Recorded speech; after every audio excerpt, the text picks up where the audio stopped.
자, 여러분 안녕하십니까. 랜드프로에서 분양권 강의를 맡고 있는 박형수입니다. 반갑습니다. 자, 오늘은요, 지역 분석을 안 할 거예요. 지역 분석 안 하고, 진짜 중요한 게 있어갖고, 오늘 그거 가지고 해서 진행을 할 겁니다. 이게 이제 뭐냐면은, 여러분들 그 옛날에 그 아파트, 내가 이제 뭐 분양권 강의 전문으로 하고 있으니까, 청약, 분양 아시죠? 그죠? 그렇게 해서 우리 내 집 마련을 하는 쪽으로 해서 신경을 진짜 많이 썼었잖아요. 근데 이게 좀 바뀌었습니다.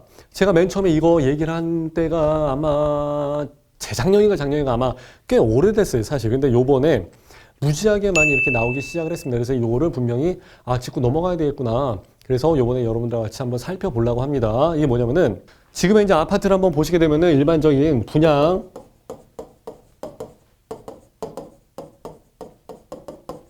청약을 해서 이제 들어가지 않습니까? 그죠? 그래서 나중에 입주를 하는 쪽으로 해서 이야기를 하고, 이제 이 사이에 뭐 전매 제한, 재당첨 금지 뭐 여러 가지가 있었겠죠. 대출도 역시 마찬가지고. 이렇게 해서 들어갔었는데, 이건 말 그대로 그냥 일반적인 케이스, 일반 분양이죠. 근데 제가 원래 이제 옛날서부터 이제 말씀드린 게 뭐냐면은, 그것도 꽤 됐어. 자, 민간 임대 분양으로 이제 바뀌었어요.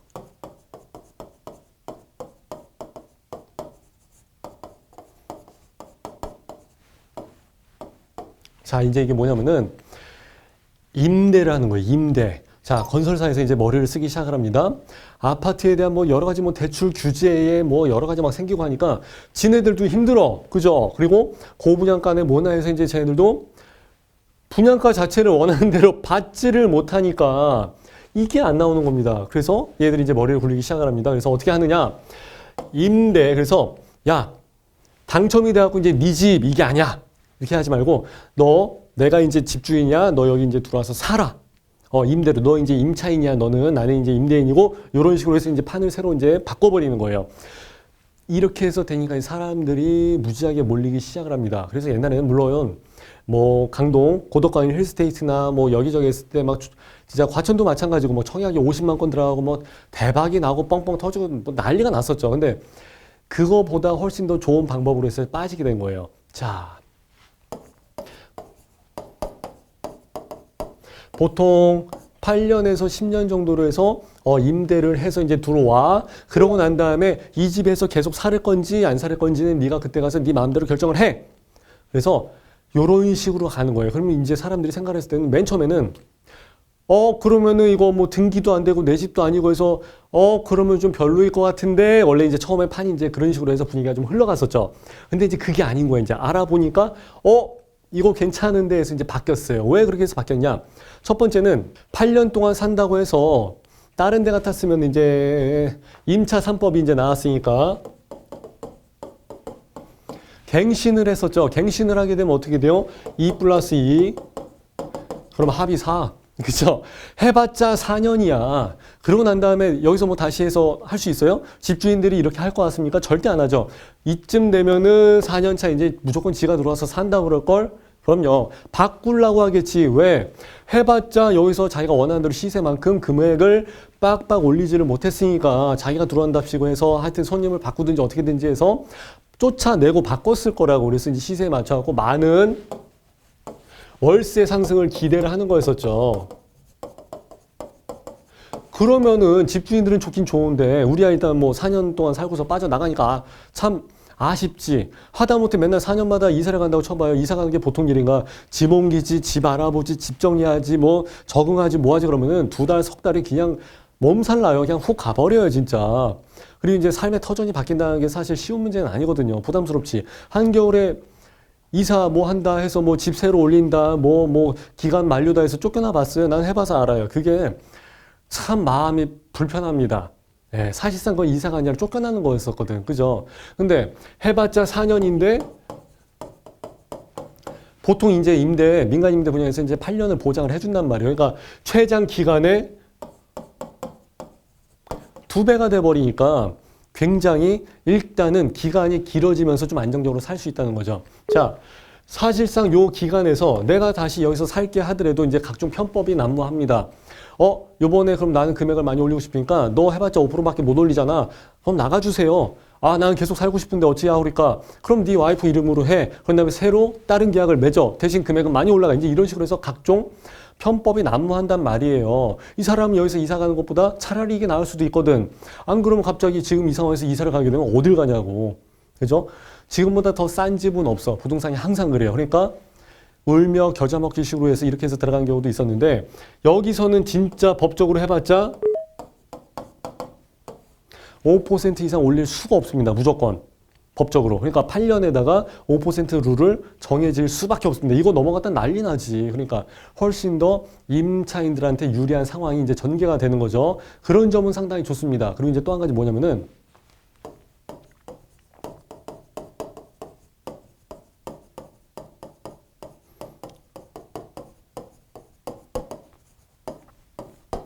8년이 이제 다 찼어.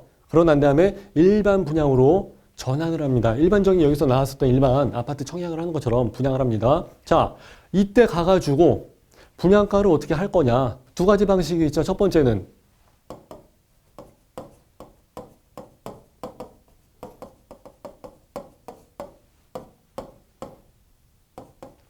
확정된 분양가로 해서 8년 후에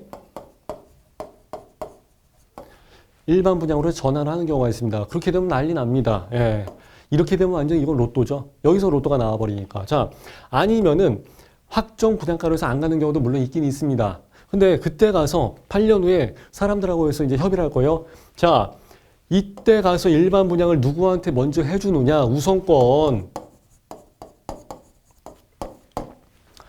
지금 현재 8년 동안 살고 있었던 사람들한테 우선적으로 먼저 분양에 대한 기회를 먼저 주는 경우가 많습니다.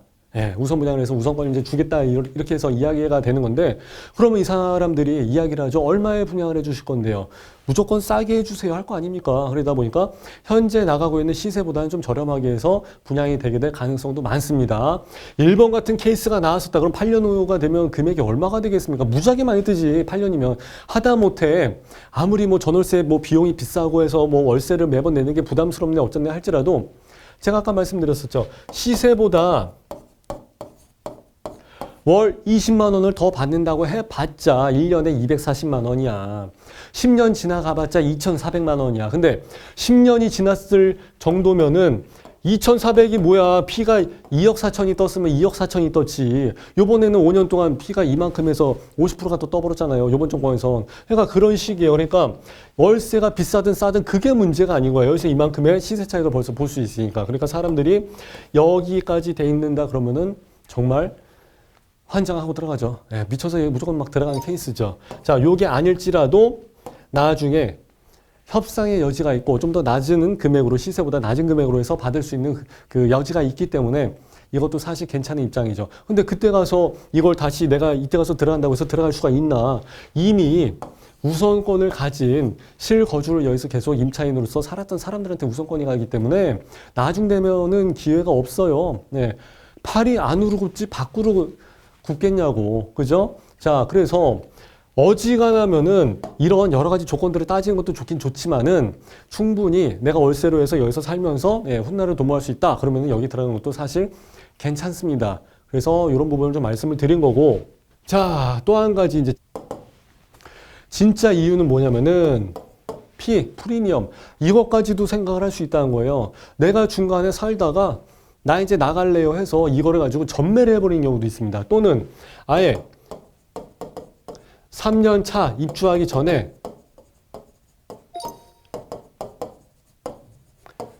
매매를 해갖고 그냥 이것도 그냥 나 안 할래요. 나 입주까지는 안 할래 해서 그 전에 나갈 수도 있어요. 그러니까 얼마든지 전매 무제한인 경우가 상당히 많습니다. 일부 사업장에 따라 가지고 뭐 전매를 2번으로 제한하는 경우도 있고 3번으로 제한하는 경우도 있고 아니면 전매 그냥 무제한해서 이렇게 나가는 데도 있고 여러 가지 건 좀 다 달라요. 근데 그때그때 상황에 따라서 다르긴 한데 이거는 일단은 민간 임대 분양은 일단은 정부의 규제 자체를 받지를 않기 때문에 사실상 굉장히 후리하죠. 입장 자체가. 그래서 어디 같은 경우는 뭐 무조건 그 계약자가 입주를 해야만 한다. 뭐 전대에 안 된다 이렇게 해서 하는 경우도 있지만 그걸 누가 확인을 하냐고 나중 되면 그냥 암묵적으로 그냥 다 풀어주는 경우도 있어요 사실. 예. 지금도 뭐 일반 뭐 당첨된 사람들이 거기서 무조건 살아야 되는데 거기에 뭐 실거주에 대해서 확인하고 나온 케이스까지 사실 그렇게 많지가 않거든요. 예. 근데 아예 그냥 전매 무제한으로 해서 풀어준다 그러면 사실 메리트가 굉장히 많죠. 그렇게 되면 어떻게 돼요? 프리미엄은 프리미엄대로 뜨는 대로 내가 시세 차익을 느끼고 예, 그대로 다 기대 이익을 실현한 상태로 나는 먹고서 빠질 수도 있다는 얘기예요. 이거 굉장히 메리트가 크죠. 기존에 분양권을 가지고 작업을 했던 여러 사람들이 많이 있지 않습니까? 예, 이 사람들이 지금 규제가 막 심해. 전매 제한이야. 뭐 기본이 3년이야. 대출도 안 돼. 이런 상태에서 분양권 시장이라는 것 자체가 많이 죽어버렸었죠. 그러다가 이제 이렇게 해서 새로운 게 나와버렸습니다. 이거는 그냥 뭐 전매도 막 돼. 말 그대로 피 받고 그냥 팔아도 돼. 그러니까 시장이 돌아가는 거죠. 그리고 입주할 때 이 사람들은 그냥 내가 들어가서 살을 내. 그러면 이 사람들은 월세를 놓기도 하고 그냥 말 그대로 그냥 임대 놔버린 거예요. 그러면은 내 집은 아닌데, 그죠? 내가 이 사람한테 그냥 월세를 전대를 그냥 줘버렸어. 그럼 이 사람은 1주택자로 해서 포함이 되지가 않죠. 취등록세가 없지. 내가 임대로 해서 들어갔는데. 그럼에도 불구하고 완전 전전대 놓는 케이스가 돼버리니까. 그럼 나는 여기서 월세까지도 나옵니다. 프리미엄은 프리미엄대로 받고. 내가 옛날에 분양권 강의할 때 피 더하기 월세에서 이렇게 해서 받는 지방 아파트의 경우가 있습니다. 이런 경우는 최상의 상태입니다. 베스트죠, 베스트. 그렇게 해서 말씀을 드렸던 그런 일이 정말 이렇게 되는 케이스를 분양권 시장이나 부동산 투자에서 보기가 사실 쉽지는 않거든요. 근데 이게 가능하죠. 그러니까 안정적인 주거 활동을 할 수 있는 임차인도 좋아해. 그러니까 실입주도 돼. 그러면서 예, 투자를 해서 돌리는 사람들도 좋아해. 그러니까 건설사도 좋아해. 대출이나 뭐나 이런 규제가 자체가 없어져 버리니까 그러니까 여기에서 들어가는 사람들이 상당히 모두 만족감을 많이 느끼는 거죠. 예. 자, 그럼에도 불구하고 아까 말씀드렸던 대출 문제 있죠. 분양을 받으면 뭐해. 계약금을 20% 내라. 공공인데 막 계약금을 20% 내래. 그러면 1억 5천, 1억 8천 들어가는 경우도 있어요. 그게 무슨 공공이야. 너무 비싸잖아요, 사실. 근데 여기에서 들어가는 케이스는 대출에 대한 문제가 굉장히 프리하게 빠져버리죠. 내 집이 아니잖아. 그죠? 허구에서 중도금대출로 따로 해서 빼주는 경우도 있다고 합니다. 내가 임차인으로서 들어간 거지 내 집으로서 해서 여기에 대해서 대출을 받는 건 아니니까. 그러니까 내 집에 대한 소유냐, 내가 임차로 들어가는 거냐 여기에 따라가고 대출에 대한 규제까지도 회피를 하게 됩니다. 그러니까 지금에 있는 모든 부동산 규제를 다 피해가면서 예, 자산 증식과 실거주 여기에 대한 부분까지도 두 가지를 다 만족을 할 수 있는 케이스가 돼버리는 거예요. 그래갖고 이게 지금 굉장히 핫합니다. 어느 정도냐? 그리고 언제서부터 시작했느냐? 옛날에 호반 거 있었어요. 위례 호반.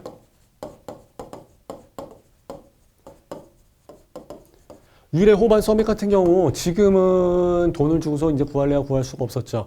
피 무지하게 많이 붙었습니다. 그때 한겨울에 막 분양하고 했을 때도 사람들 무지하게 많이 샀었죠. 그때 이게 뭐야 그러고서 그냥 다 팔아버린 분들도 많이 계세요. 피 받고 그냥 얼른 팔고서 끝냈던 그런 분들도 계셨어. 근데 이거 지금 그 명의 변경을 그냥 여긴 또 무제한으로 막 해주는 건 아니거든요. 시즌이 있었는데 그 시즌 또 다 끝났어. 그러니까 이걸 구할래야 구할 수가 없어. 예, 그리고 피도 많이 붙었어. 그런 상황에서 위례라는 그 신도시, 서울과 딱 붙어 있는 그런 곳에 살 수도 있어. 그러니까 메리트가 상당했었죠.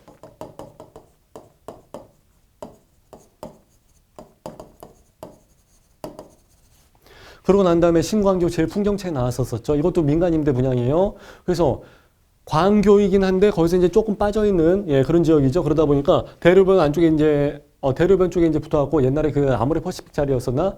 예, 그쪽 부지 인근이에요. 예. 근데 이제 신광교라고 해서 이제 이름을 좀 붙인 거지. 그냥 광교라고 해서 얘기하게 되면 이제 원천수 이제 그쪽으로 생각하게 되니까. 그래서 신광교는 또 뭐냐? 그러고 있었는데 민간 임대 분양이야 해서 이제 브랜드가 그렇게 막 좋은 것도 아닌데 이것도 해가지고 피가 2억 있던 애, 3억 있던 애에서 막 무지하게 많이 올라갔었습니다. 굉장히 괜찮았었죠. 그러고 난 다음에 또 뭐 들어갔습니까? 요번에 이제 신아산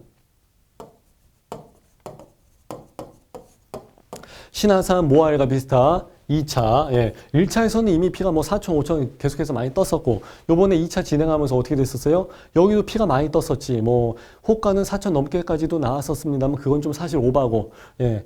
2천, 3천, 4천 선에서 그래도 거래가 좀 많이 돌아갔더라고요. 내가 알기로는 그거, 현장에서 이야기 듣기로는 첫날에 벌써 거래가 100건은 돌아갔다고 하더라고요. 벌써 손바뀜이 다 끝났어요, 100건이. 그러니까 여기도 무지하게 잘 돌아갔죠. 1차가 아닌 2차임에도 불구하고. 그 다음에 뭐 나왔어요? 온천.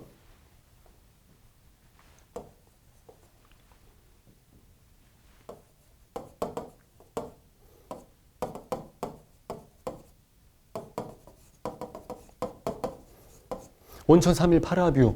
여러분들 이런 브랜드 들어보신 적 있어요? 없죠? 저도 여기 들어본 지가 진짜 좀 어려웠었던 것 같은데, 여기도 청약이 18만 건이 들어갔습니다. 지방 아파트에, 예, 온천 아니야. 저기, 온천, 아산 온천 있는데 거기 온천에. 거기가 무슨 뭐 대단한 투자처 막 유명한 데도 아님에도 불구하고, 예, 이름 있는 브랜드도 아닌데, 그렇게 해갖고 여기 청약 18만 건 들어가고 여기도 지금 예, 피가 뜨네 마네 막 그러고 있었죠. 엄청나게 잘 돌아갔어요. 예, 그런 식입니다. 그러다가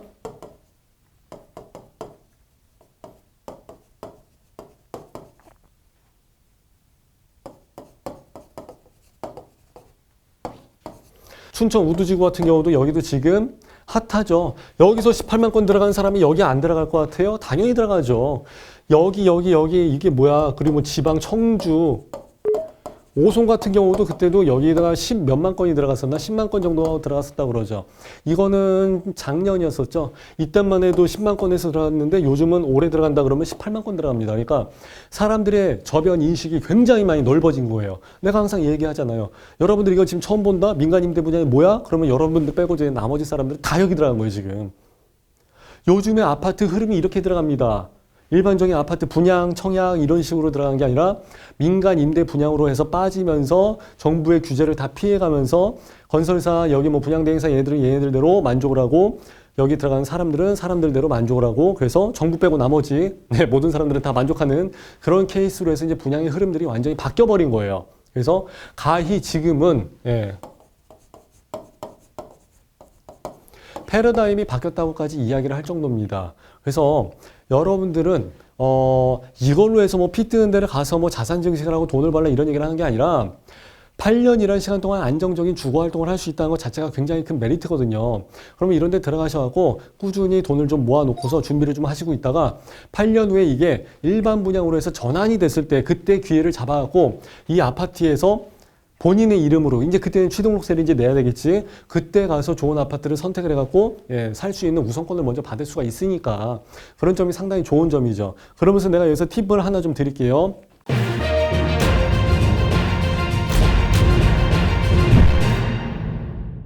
기왕이면은 뭐 브랜드도 좋고 막 여러 가지 뭐 좋은 점이 있어야 되겠죠. 이제 그런 걸 떠나갖고 자.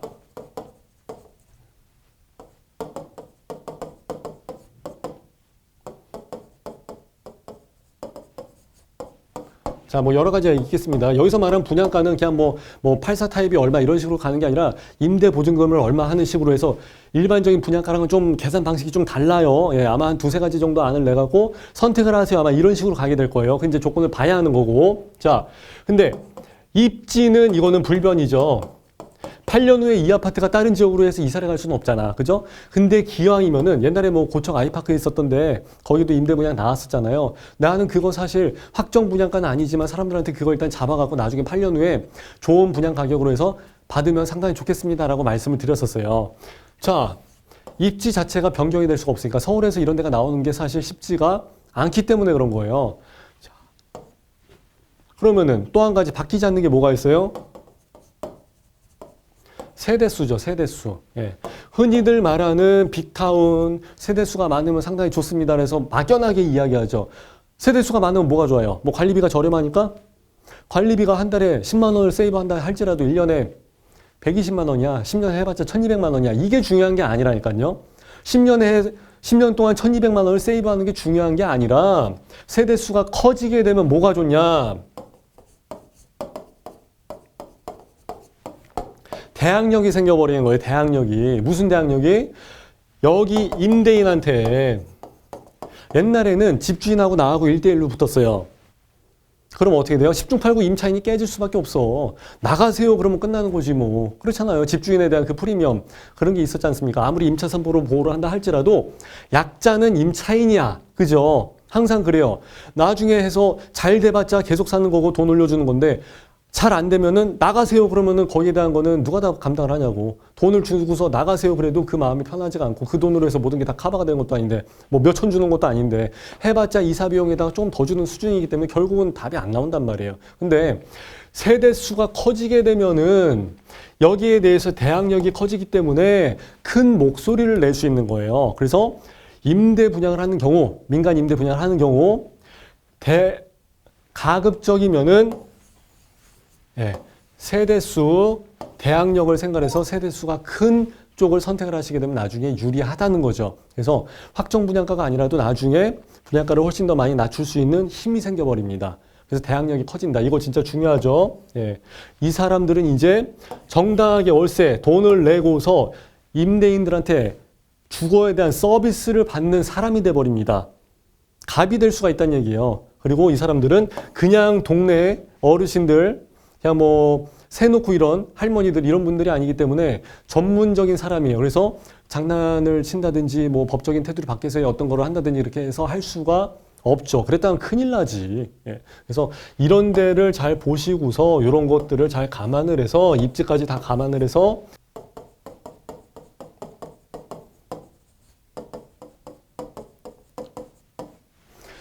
이런 것들을 이제 여러분들이 잘 알아두시고서 무조건 별표를 하시고 내 집 마련에 있어서 무조건 아파트만 이렇게만 생각하지 마시고 조금 더 선택의 폭을 넓혀갖고 많이 알면 많이 알수록 조금 더 나의 선택 옵션은 넓어집니다. 그렇게 되면 나는 조금 더 내 집 마련에 대한 기회라든지 경제적인 이득을 받을 수 있는 확률이 올라갑니다. 그렇기 때문에 요거 이제는 거의 다 이런 식으로 패러다임이 바뀌고 있다라고 해서 제가 이렇게까지 말씀을 드렸어요. 그리고 수많은 지금까지 했던 아까 그 사례 여러 어떤 브랜드가 어디서 뭐 했고 어디서 보였고 피가 얼마나 떴고 이런 것까지 내가 다 말씀드렸습니다. 그죠? 그러니까 이제는 이런 거에 대해서 무르익을 만큼 무르익었으니까 여러분들이 이런 거 선택을 하셔도 좋은 선택이 될 것 같다 이겁니다. 자, 그래서 오늘은 민간 임대 분양을 가지고서 내 집 마련을 말씀을 드렸습니다. 여러분들이 잘 알아두시고 부담 없이 좋은 선택을 해서 안정적인 주거 활동을 하셨으면 좋겠습니다. 자, 오늘 제 방송은 여기까지 하는 걸로 하겠습니다. 감사합니다.